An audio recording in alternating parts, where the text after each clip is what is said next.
Welcome to another episode of the Empowered Half Hour. I always say I'm excited to bring today's guest, but I am so excited to bring today's guest because not only is she a powerhouse and with an incredible story, but she is also one of my personal friends. And I couldn't be happier to introduce you to Mel Vespertine. She is a well-known tattoo artist. But like I said, she's also a personal friend. So first, Mel, I want to welcome you to the show. Oh, Welcome. thank you for having me. I'm excited. Yes, so awesome to have you here. But I do want to share with the listeners your official bio because, guys, she's pretty badass. Here we go. Mel Vespertine is an internationally known tattoo artist and has appeared on the TV show Ink Angels, a spinoff of the popular TV series Ink Masters. Born and raised in Puerto Rico, she moved to South Florida to pursue her passion for art. She completed her bachelor's degree in illustration while at the same time completing a tattooing apprenticeship. Now, with 15 years of tattoo experience, Mel is the proud owner of Arcane Tattoo Studios in West Fort Lauderdale, specializing in all kinds of tattoo styles, including mine. Almost all of my tattoos are done by Mel and my husband's and all of our friends. If you ever want to see Mel's work, just holler. So it's so nice to have you here. Yeah. Yay! Yeah, thank you again. It's Hmm. awesome. Like, I love your podcast, and I've heard a couple of episodes, and I'm very excited for today. Yeah, me too. So let's just go into it. You just opened up your own business. How does that feel? It was very stressful, but nowadays it feels very rewarding. It's hard work, but it's like I get the goosebumps as you say it because I've seen a little bit of the behind the scenes, not as much as I probably could have, but I know what went into it for you. And it's yeah. just incredible to see you finally here. Yeah, it's a lot of work, and I wouldn't be doing what I'm doing right now with the business and everything if it wasn't for like the support of my friends and family and my husband. It's been a long ride, and yeah, like it's coming along. That's so cool. What I'd love to share with the listeners, I mean, a lot of the listeners on this podcast are big dreamers, high achievers, people that also maybe want to start side businesses or just have dreams in general. And a lot of them feel scared to actually start their own business or do the thing that has been burning in the back. So I would love for you to share a little bit about your backstory of how did you get to where you are today of being not only a well-known tattoo artist, which is impressive in itself, but also a business owner. I feel like if you want something really badly, you just give it your 100%, and I feel like taking baby steps from like one point to the other and evolving into, okay, let me focus on my tattooing career and then like spend a few years, and it's all just a matter of having that drive and commitment to just make it happen. If you really want something, I think that the level of commitment and passion for what you want to do, like, should take you there. Yeah, I love that so much. And it's such a, I mean, I have the goosebumps from head to toe because I think that's really the thing. When we lean into our passions and we do it with commitment and consistency over time, it doesn't happen overnight, but over time, you start really like living your dreams fulfilled. And it's absolutely incredible. So I'm so happy that was your answer because that just resonates so deeply with me. I'd also like to ask, you've been 15 years in the tattoo industry. You've made it to TV. You've had to overcome a lot. Share with the listeners a little bit about some of the what you've had to overcome to be the Mel that you are today. I feel like with wanting to, if you really want something in your life, like there's also things that you need to sacrifice along the way. And I feel Yes. like I was just turning 20, I think, and I was thinking about it. I was like, what does little Mel want to do with her life, like from here to like 10 or 15 years from now? And I always like pondered about it, and I was like, what's going to lead me to the next step? And one of my biggest sacrifices was like leaving the comfort of my own home and my country and Sure. my family, get sacrifice like seeing them and get to spend time with them. But I knew that it will lead me to the life that I wanted in the future. And that's what I did. I went to finish art school, and along the way, tattooing like kind of crossed paths. And it was really tough because like a tattoo apprenticeship, especially in America, is like, it's really tough, especially if you do it the right way. That was another sacrifice in itself. Sacrifice sleep, time, days off, like time with my family and friends. Yeah, it was like almost had like 12-hour days, working, cleaning, drying, and more drying. And yeah, it definitely made me and molded me into the artist that I am today if I didn't make those sacrifices along the way. Yeah. I totally relate with that too, because I get a lot of people that ask me, like, oh, well, how did you get your career to where it is? Or how did you start writing? And there's a lot of things you have to give up to Yeah. dedicate time to your practice and to get to the skill level that you can get paid for it. People want to come refer you. Like Yeah. a lot of time goes into building your craft. And I just like that there's been this emphasis on that because with dedication, I'm talking to the listeners right now, you guys, like with dedication and some conscious sacrifice. I'm not talking about self sacrifice where you're unconscious and Yeah. everything's going before you. But if you have a dream, a passion, a burning inside you, it's possible to have these things come to realization. Like you said, you commit to it and you Yeah. go all in. Exactly. And it's painful, the process, especially when I started that young. A lot of friends of mine, I lost a lot of friends because I wasn't present for hangouts Yeah. or invites. I had to like turn them down because I couldn't. And I even had a friend of mine like tell me like, "Oh, you're going to lose your youth." And I'm like, "I don't know what that means, but I'm just going to put all of my efforts in this. Like I have a good feeling about it. If you're there at the end to be in my life." And I'm glad I did. All that time lost that I could have had like good times with friends. Like I was just trying to be better at this craft. Yeah, and fast forward, now you have your own studio, but now you do have time for friends and family. Yeah. And so it all like there was that early sacrifice, but now I know you and your husband get to travel all over the world. And PS, her husband, Dan, is like one of my high school like best friends. So that's how I met Mel in the first place was through friends. So, but they get to travel all over the world. So that Yeah. part's really cool. Yeah, it's fun. And I feel like when you put the time in and you get to enjoy the fruits of it, the fruits of your labor, like right after, Yes, I and love that. yeah. But one thing I do want to talk about, just because we are in completely different industries, you're in tattooing, I'm in technology sales, but we both grew up in male dominated industries. Yeah. And I want to talk a little bit about like, what are some personal things that you had to either overcome or maybe strengths that you learned about yourself being in a male dominated field? So like now it's much more a different world, but I think about my career 10 years ago and I definitely had to posture differently than I do today. Yeah, definitely times have changed. Everything's being more awareness in these types of environments, and there's more like held space for everybody collectively to be heard and respected, and it's great. But back then, like you said, 10 years ago, 15 years ago, 20 years ago, like in my industry per se, like it was really tough. Like it was unheard of to have a girl tattoo or touch a tattoo machine. Yes, there were like women that were in the industry in the 70s and 80s and stuff, but it was very uncommon and it was very tough on women. And one of the things that my mentor told me when he was trying to talk me into, because I asked for an apprenticeship and he turned me down, and he then called me and he was like, "Hey, if you really want this, I'm not going to treat you like a princess and blah, blah, blah." And I'm like, "That's fine." I put my pants, like my big girl pants, and just like scrub toilets or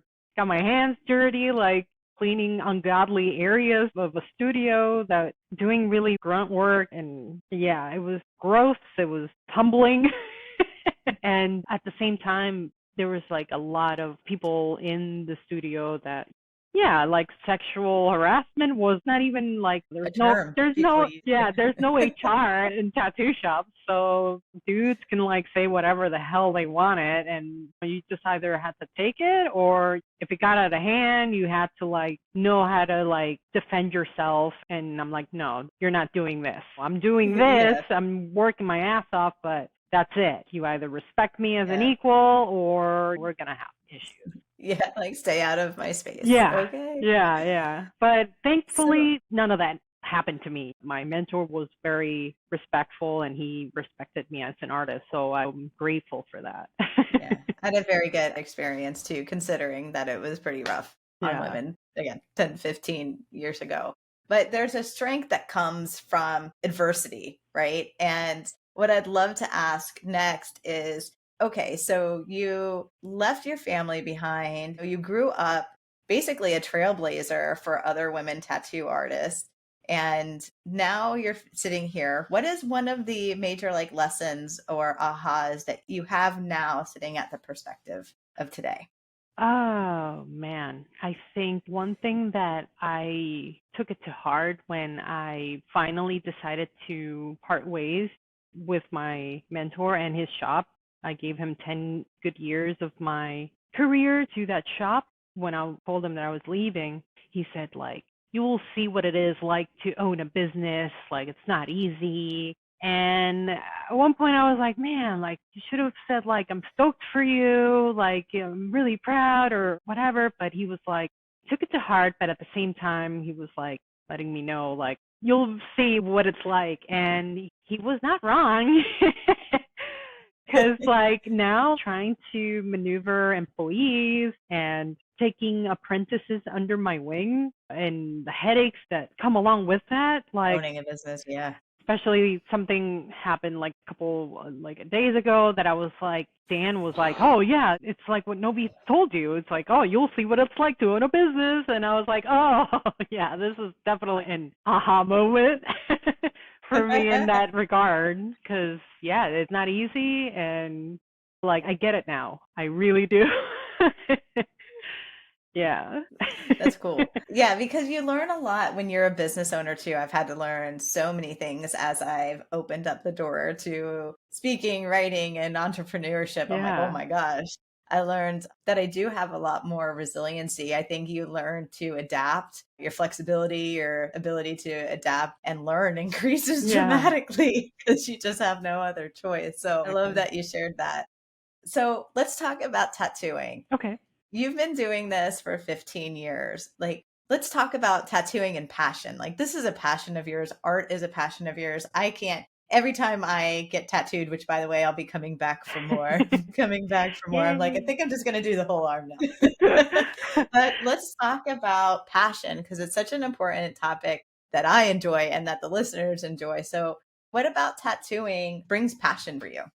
Just lately in the industry, like a lot of people are doing it for the artwork and they're trying to just get themselves known with their style of tattooing and it's all about their tattoos. To me, that's a big component, but I think I really enjoy getting to connect with people and seeing like getting to talk to them and because I don't know what it is about tattooing. It's people pour themselves out. Like it's like a therapy session. Yes. And you really get to know like what they're going through, what their lives are like. Because I tattoo so many different people from all walks of life. And I'm sure there's like tons of stories behind the tattoos themselves Yes. when they're asking for a design. Exactly. Yeah. Some of them have like deep meanings. Others are just bookmarking a time in their life, something that happened, or there's a vast world out there with so many like reasons why people get tattooed. And I love getting to know them about that regard Yeah, and see what they're like. It's just very rewarding to me. I would think And so. And then like hearing their story or their idea behind their tattoo, and then you being an incredible artist too, you get to bring their story to life in art. yeah, and I think that's why I try not to focus too much on my own style because that's a thing now that like a lot of artists are doing like, oh, I only tattoo this, I only do this and that's it. And having the versatility and flexibility to be able to do multiple styles, like you can cater to other people like you get to branch out a little bit more and get to have those types of experiences a little bit more than just like, oh yeah, I'm getting this tattoo because it's like her style or whatever. Like, I don't know if that makes any sense, but yeah. It totally does. I mean, even my tattoos are different from each other, right? I've Yeah. got flowers, I've got musical instruments, I've got crystals. I love that you're focused more on the person and their story and what they want to represent in the art itself than the style and how it benefits you, right? Yeah, because I feel like there's healing when in tattoo work.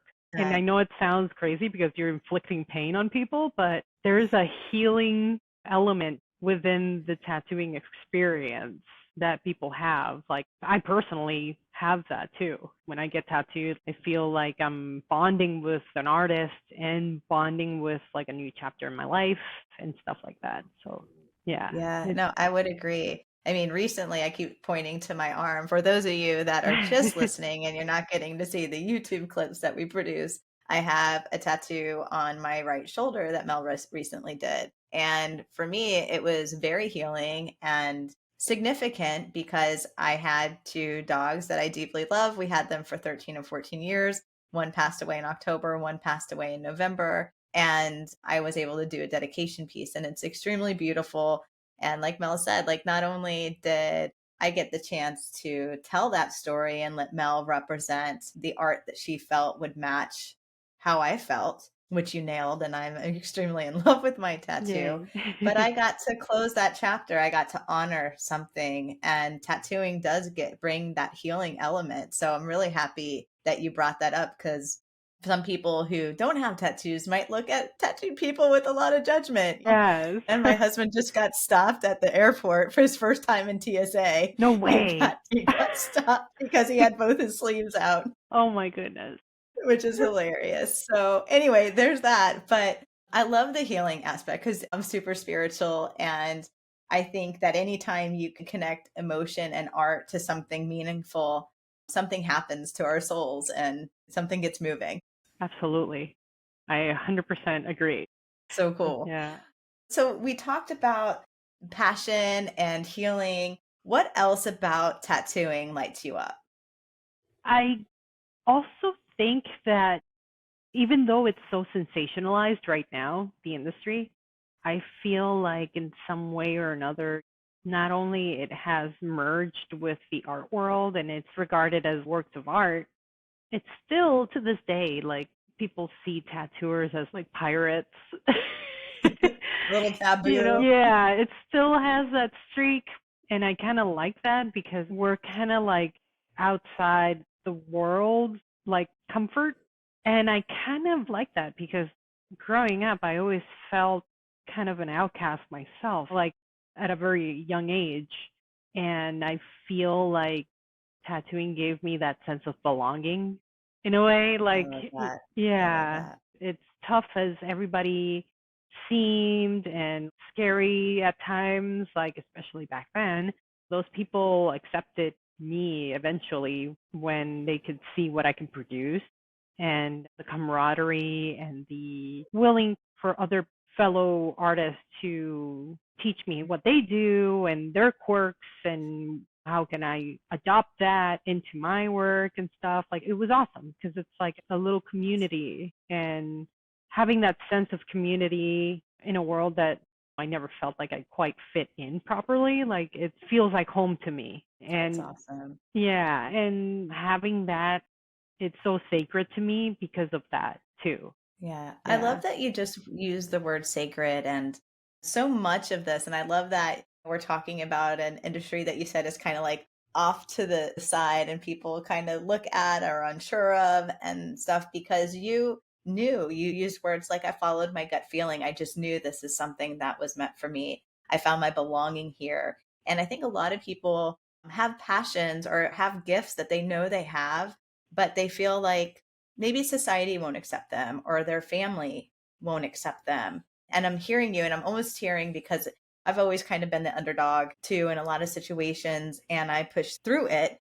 Anyway, I would love for you to share like what message would you have to a listener that has not pursued their passion yet because they're afraid of judgment and they're just sitting there like on the sidelines staring at their dreams? What I would say is like, just do it. Forget about like who's judging, because at the end of the day, they're not contributing to anything. If you listen to what they have to say, it's not going to be beneficial for you in the end. If you have like a good drive and you know that you want to pursue it, just go for it. Don't wait till you're like super old and then regret it, because if you at least try, I feel like at least give it a go if it didn't turn out the way that you wanted. But for the most part, I feel like if it's for you and you have the drive and the passion for it, like it'll take off. I mean, look at you, Becca. Jesus. I think that's why we vibe so much. Yeah, it's like, ooh, we're both in our passion. Yes, exactly.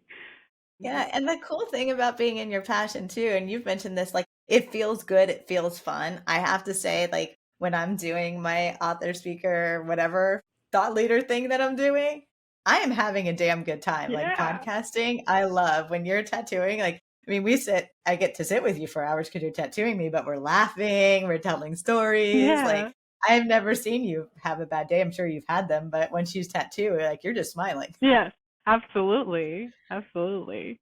It's wonderful when you love what you do. Yes. It's amazing. And if you haven't found a thing yet, just keep looking. What you seek will find you in the end.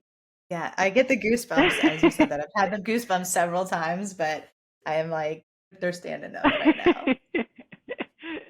Is it true? I don't think we're meant to push down our desires and our passions for too long. I understand fear, but at the end of the day, on the other side of fear are our dreams, Exactly. right? And it's worth pushing through. And I have enjoyed this. 30 minutes goes by so I freaking know. fast. I'm like, I can't believe we're already winding down. But I have enjoyed this conversation so much. And listeners, for you too, I hope that what Mel's story and the perspectives that she shared can help you live your dreams. I mean, that's the goal, right? Yeah. So, Mel, thank you so much for coming on the Empowered Half Hour. Before we close out, how can the listeners follow you and find you for tattoos if they want? You can find me on Instagram at Mel_Vespertine, or at my studio, Arcane Tattoo Studio on Instagram. That's mainly where I kind of focus like my social media. So yeah, Awesome. yeah. Great. Yeah. And we'll include it in the show notes too. So make sure to follow Mel. And once again, Mel, thank you for coming on the Empowered Half Hour. Thank you so much for having me, Becca. This is amazing. I love it. Thank Yeah, you. it was awesome. You're welcome. I'll see you soon. All righty.